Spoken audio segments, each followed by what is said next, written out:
जैसा किसी के साथ करोगे वैसा ही आपके साथ होगा।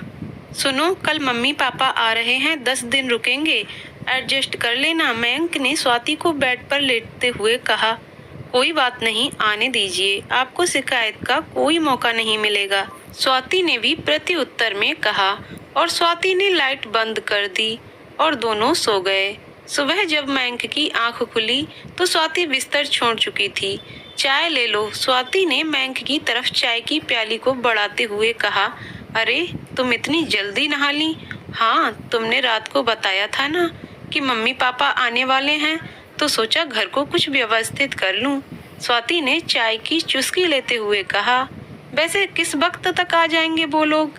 दोपहर वाली गाड़ी से पहुंचेंगे, 4 तो बज ही जाएंगे, मयंक ने चाय का कप खत्म करते हुए जवाब दिया। स्वाति, देखना, पिछली बार की तरह नहीं, पिछली बार जैसा कुछ भी नहीं होगा, स्वाति ने भी कप खत्म करते हुए मयंक को कहा और उठकर रसोई की तरफ बढ़ गई। मयंक भी ऑफिस जाने के लिए तैयार होने के लिए बाथरूम की तरफ बढ़ गया।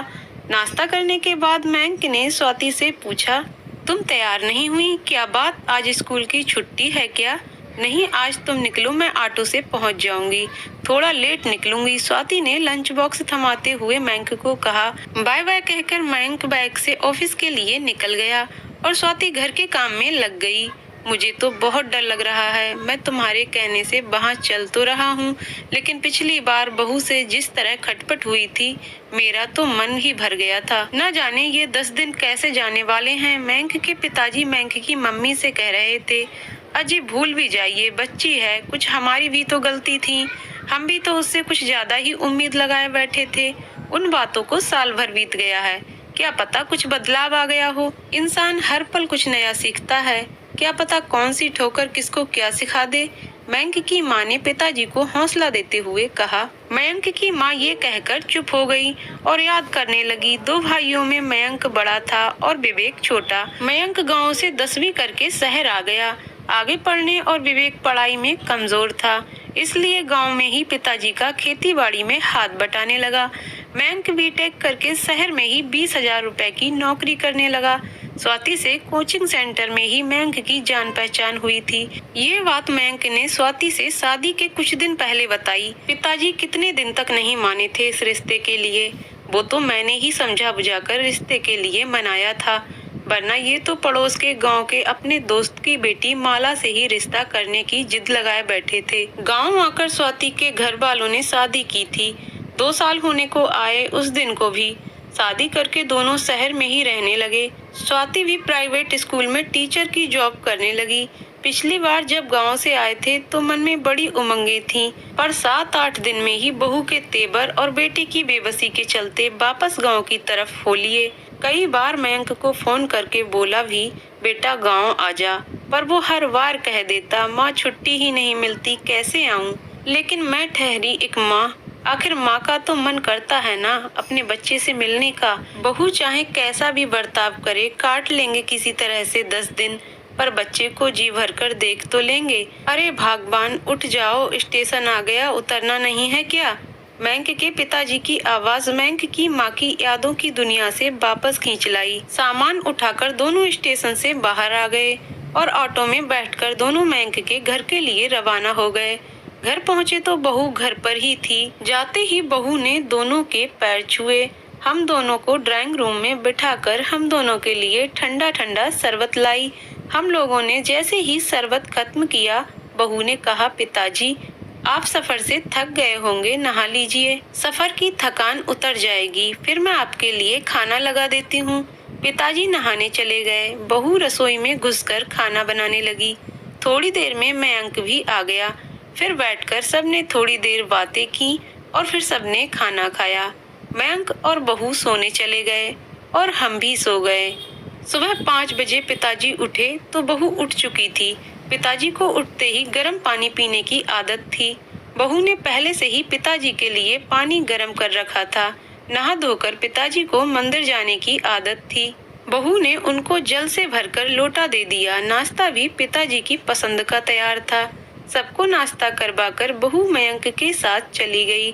पिताजी ने भी चैन की सांस ली। चलो अब 4-5 घंटे तो सुकून से निकलेंगे।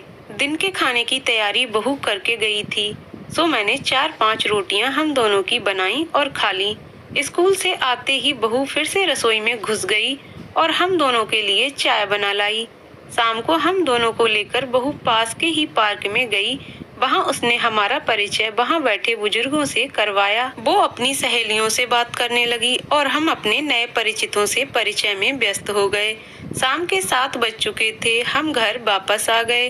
मयंक भी थोड़ी देर में घर आ गया। बैठकर खूब सारी बातें हुई। बहू भी हमारी बातों में खूब दिलचस्पी ले रही थी। थोड़ी देर बाद सब सोने चले गए। अगले दिन संडे था। बहू, मयंक और हम दोनों चिड़ियाघर देखने गए। हमारे लिए ताज्जुब की बात ये थी कि प्रोग्राम बहू ने बनाया था। बहू ने खूब अच्छे से चिड़ियाघर दिखाया और शाम को इंडिया गेट की सैर भी करवाई। खाना पीना भी हम सब ने बाहर ही किया। फिर हम सब घर आ गए और सो गए।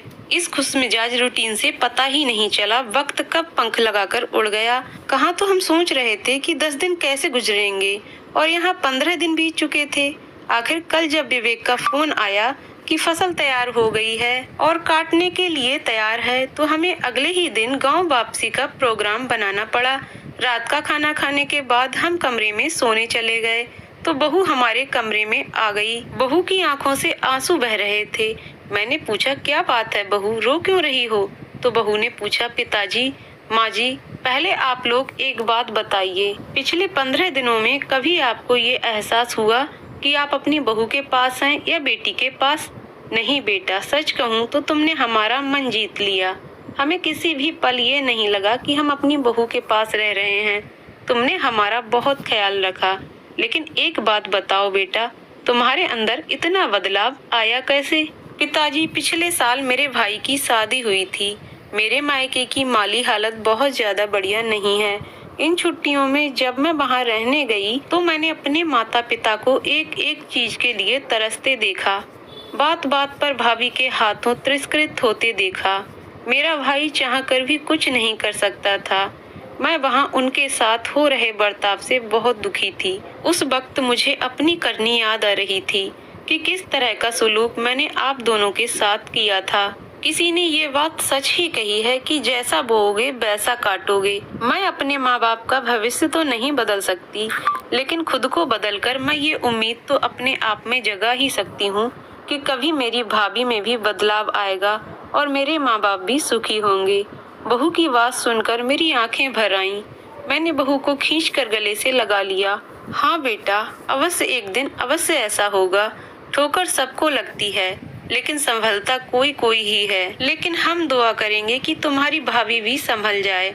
बहू अब भी रोए जा रही थी। उसकी आंखों से जो आंसू गिर रहे थे वो शायद उसके पिछली गलतियों के प्रायश्चित के आंसू थे। दोस्तों, आपको कहानी कैसी लगी कमेंट करके जरूर बताइएगा। कहानी पसंद आई हो तो वीडियो को लाइक शेयर करें और चैनल को सब्सक्राइब करें। वीडियो को पूरा देखने के लिए बहुत बहुत धन्यवाद दोस्तों।